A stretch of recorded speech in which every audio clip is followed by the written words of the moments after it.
Vous croyez que les gens, ils sont pas épuisés de se mobiliser tous les samedis? Ils le font parce qu'ils n'en peuvent plus. Il y a trop de misère dans notre pays. Aujourd'hui, notre pays, qui est la 5e ou 6e puissance économique du monde, compte 9 millions de personnes qui vivent sous le seuil de pauvreté, c'est-à-dire avec moins de 1 000 € par mois. Il y a 140 000 SDF. Il y a des gens qui font les poubelles aujourd'hui dans notre pays pour manger, ou des gens qui ne se nourrissent pas pendant 2 ou 3 jours. On en est là. Ils le font pas par plaisir. Donc la seule manière d'en sortir, c'est de résoudre cette crise politique. Moi, par exemple, j'ai participé à une émission qui était co-animée par Marlène Schiappa, secrétaire d'État, et qui était là mandatée par le gouvernement. 7 propositions ont été plébiscitées par les spectateurs, parmi lesquelles le rétablissement de l'ISF, mais avec l'exonération à 100% pour les sommes qui s'investissent dans le capital des PME, le CICE réservé uniquement aux PME, les peines planchées de prison pour les fraudeurs fiscaux et la suppression de la TVA sur les produits de première nécessité.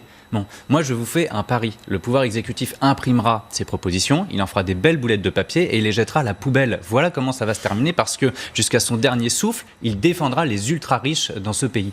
Et pour le RIC, pourquoi ils sont fous à ce point-là? Eh bien, effectivement, c'est une question que vous posez, parce que si nous sommes dans la rationalité, il n'y a aucune raison.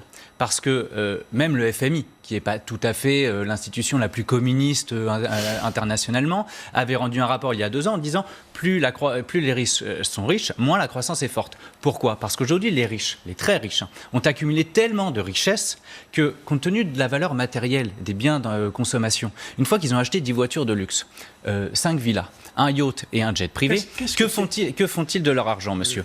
Ils ne peuvent plus consommer. Ils vont donc l'investir dans la sphère financière. Et le problème, c'est que contrairement à ce que l'on nous explique à longueur de temps et d'antenne, la finance ne sert pas l'économie, parce que 97% des transactions qui sont opérées se font sur la spéculation, sur le marché secondaire et non sur le marché primaire. Seul marché qui consiste en 2 opérations, soit une création d'entreprise, soit une augmentation de capital. Et ce sont ces 2 seules opérations qui permettent un financement des entreprises. Or, comme je vous le disais, 97% des transactions servent à la spéculation. Donc quand en fait vous donnez de l'argent et des aides fiscales à ces personnes, ça ne sert pas à l'économie réelle, ça sert à la spéculation. C'est-à-dire personne d'autre que les très riches.